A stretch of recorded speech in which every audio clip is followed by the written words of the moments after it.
Hello guys, मैं अमित आपका स्वागत करता हूं मेरे यूट्यूब चैनल यात्रा फ्रेंजी में। आज मैं आपसे शेयर करने वाला हूं मेरी पूरी यात्रा के विषय में, जिसकी शुरुआत हमने भगवान के दर्शनों से की और बढ़ चले लखनऊ एयरपोर्ट की ओर, जहां से हमारी फ़्लाइट सुबह 8 बजे की थी भुवनेश्वर के लिए।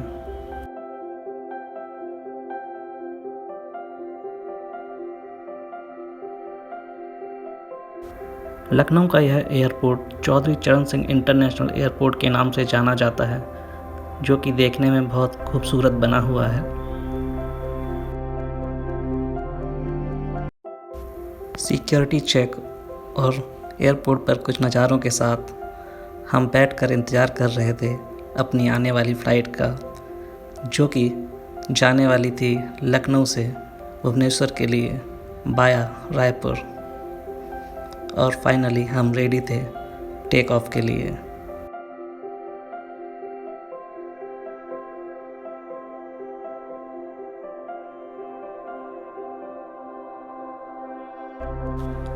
और बादलों के बीच से होते हुए हम पहुंचने वाले थे रायपुर एयरपोर्ट, जहां पर हमारा 30 मिनट का लेओवर था।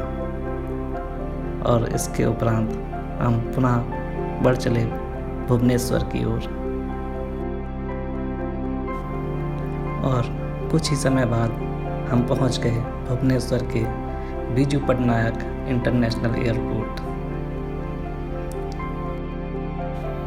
जहां से कैब हायर करके हम निकल पड़े अपने गंतव्य पुरी की ओर, जो कि यहाँ से लगभग 60 किलोमीटर की दूरी पर था। हमें यहाँ पहुँचने में 1.5 से 2 घंटे का समय लगा और हम पहुँच गए पुरी जगन्नाथ धाम।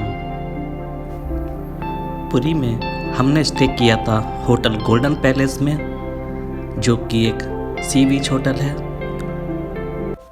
और हम फाइनली आ गए हैं अपने रूम में।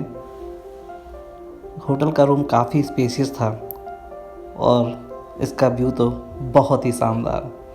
हम अपने रूम से ये सुंदर नज़ारा देख पा रहे थे।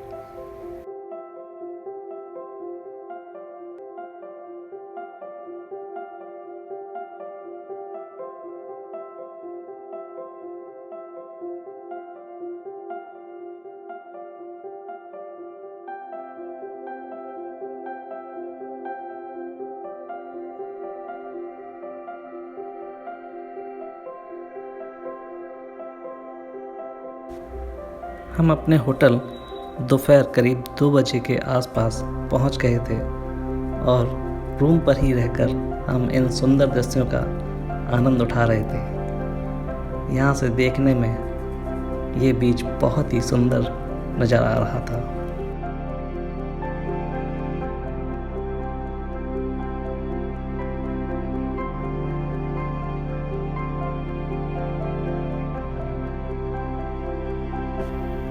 और इतनी यात्रा के बाद मुझे हुई थी थोड़ी सी थकान और मैं कर रहा था आराम, पर ये लोग कर रहे थे ढेर सारी मस्ती।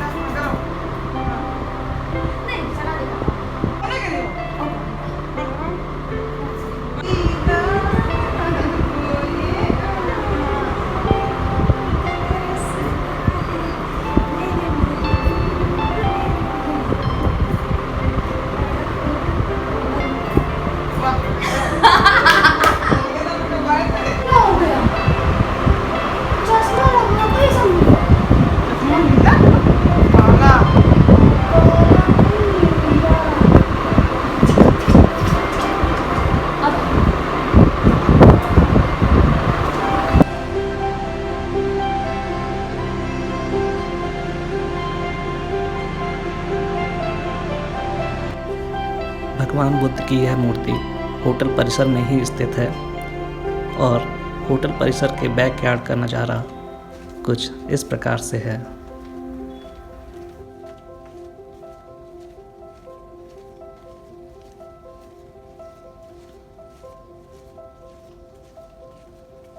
इसके बैकयार्ड में एक बहुत बड़ा ओपन स्पेस है और साथ ही साथ यहाँ एक बड़ा स्विमिंग पूल भी है।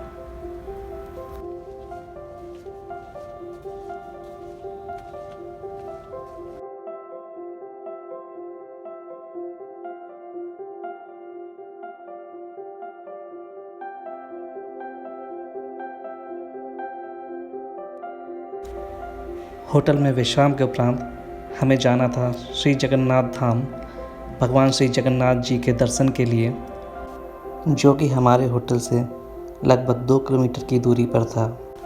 और हम पहुंच गए श्री जगन्नाथ जी के दर्शन के लिए।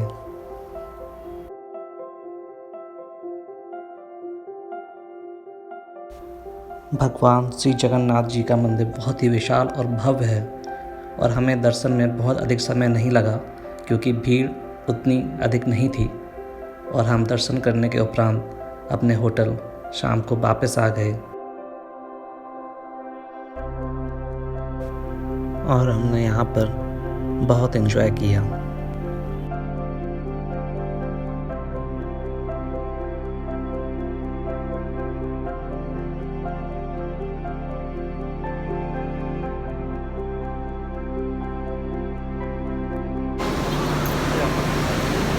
कोई नहीं आ रहा। कोई नहीं आ रहा। अरे तुम बीच में आओ। और फुल मस्ती करने के बाद हम वापस अपने होटल में अपने रूम पर आ गए।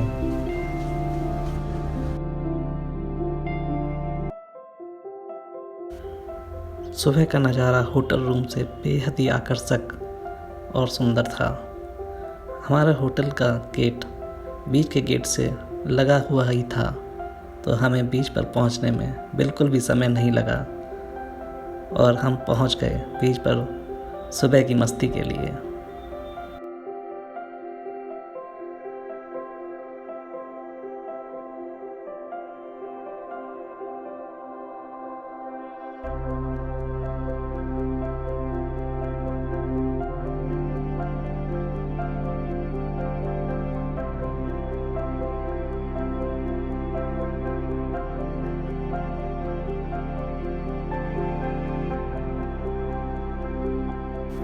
यह बीच बहुत ही साफ और सुंदर है, जिसे ब्लू फ्लैग मिला हुआ है। सुबह यहाँ बहुत ही शांत वातावरण और बहुत कम भीड़ थी, और जो कि बीच बहुत साफ और सुंदर है। यहाँ बीच पर मस्ती करने में बहुत ही मज़ा आया।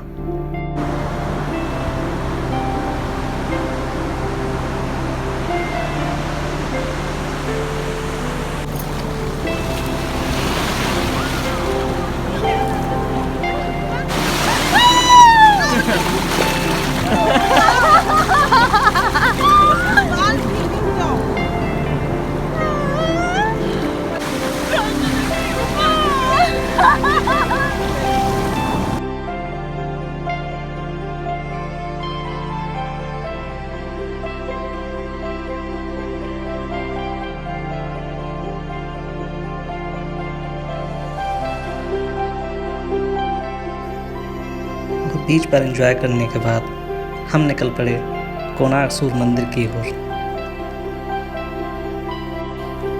जो कि हमारे होटल से कोणार्क की दूरी लगभग 40 किलोमीटर की थी। और हम पहुंच गए कोणार्क सन टेम्पल, जो कि देखने में बहुत ही सुंदर और आकर्षक लग रहा था।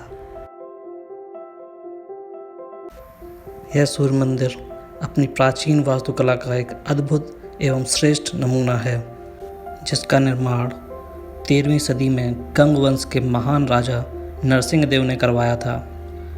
ये विश्वविख्यात मंदिर भगवान सूर्य देवता को समर्पित है।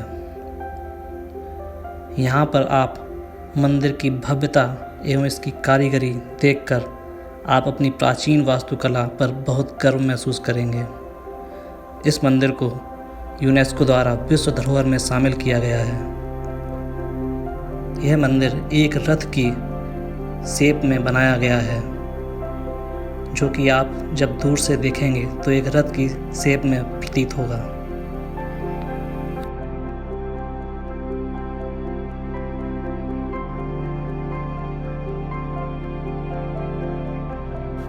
और दोपहर में हम वापस अपने होटल आ गए, जहां हमने अपने होटल से बीच के बहुत सारे नज़ारे लिए और बहुत सारी मस्ती की।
पुरी में रुके हुए हमें 2 दिन हो चुके थे और हमें अगले दिन निकलना था भुवनेश्वर की यात्रा के लिए, परंतु हमारा जाने का बिल्कुल भी मन नहीं कर रहा था। तो हम पहुंच गए फिर से बीच पर मस्ती करने के लिए और बीच को बाय कहने के लिए।